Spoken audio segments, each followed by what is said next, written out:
Halo semua. Kali ini kita akan membahas model infrastruktur jaringan pada komputer. Baik, simak video sampai selesai. Infrastruktur jaringan. Kumpulan komponen fisikal dan logikal yang berfungsi sebagai dasar konektivitas antar perangkat, aplikasi, dan berbagai macam fitur dalam jaringan. Tujuan utama, menopang seluruh layanan data dan komunikasi. Buruknya infrastruktur jaringan sangat berpengaruh pada kualitas layanan data dan komunikasi. Topologi jaringan. Ada bus, star, ring, hierarki, dan mesh. Komponen jaringan komputer. 3 kategori komponen jaringan komputer yaitu devices, media, services. Tipe infrastruktur jaringan.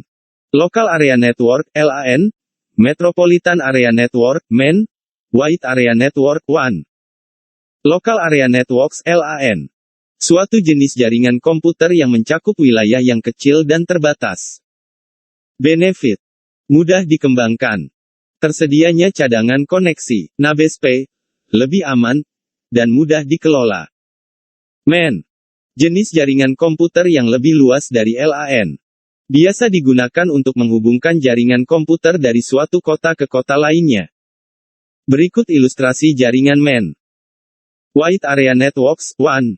Jenis jaringan komputer yang lebih luas dan lebih dari LAN dan MEN. Digunakan untuk menghubungkan suatu jaringan antar pulau, antar negara, dan antar benua. Melibatkan pihak ketiga, ISP. Membangun infrastruktur jaringan yang handal. Data center.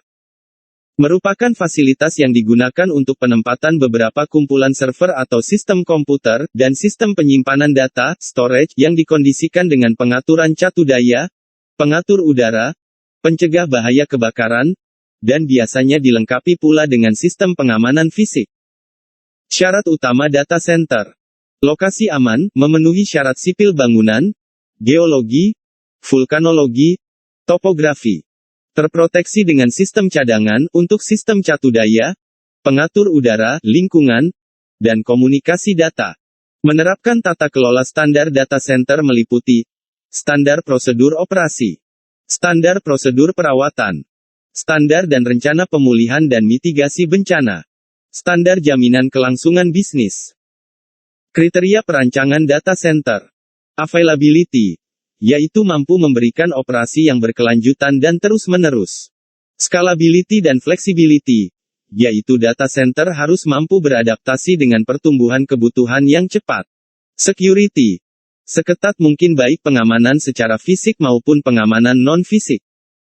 Disaster recovery planning adalah tahapan-tahapan proteksi server sistem kita yang harus dipersiapkan agar jika terjadi musibah, maka proses recovery dapat dilakukan dengan cepat. Menjaga stabilitas server sistem sehingga kita bisa mendapatkan zero downtime server system. Meminimalisasi kerugian finansial dan non-finansial dalam menghadapi kekacauan bisnis atau bencana alam, meliputi fisik dan informasi berupa data penting perusahaan. Meningkatkan rasa aman di antara personel, supplier, investor, dan pelanggan. Tahapan disaster recovery plan. Menyediakan redundant atau dual input power source. Dual UPS atau redundant UPS to PSU. Local storage write system. OS dual redundant connection per server. Redundant external storage protection untuk OS, database, dan file server. Server replication technology. Type disaster recovery plan. Cold. Menyediakan sistem yang sama seperti di lokasi data center. Aplikasi dan data akan diupload sebelum fasilitas DRC bisa digunakan. Pemindahan dari data center ke lokasi DRC dilakukan secara manual. WAM. Menyediakan komputer dengan segala komponennya, aplikasi, link komunikasi, serta backup data yang paling update. Sistem tidak otomatis berpindah, tetapi masih terdapat proses manual meskipun dilakukan seminimal mungkin. Hot. Mengatur secepat mungkin operasional bisnis data secara kontinu. Di backup menggunakan koneksi live antara data center dan lokasi DRC, dan operasional bisnis akan berjalan pada saat itu juga, tanpa harus mematikan sistem di data center lama. Virtualisasi.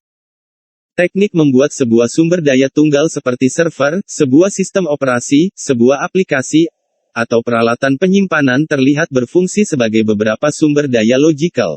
Digunakan secara luas sejak 1960-an. Secara umum semua teknologi virtualisasi mengacu kepada menyembunyikan detail teknis melalui enkapsulasi.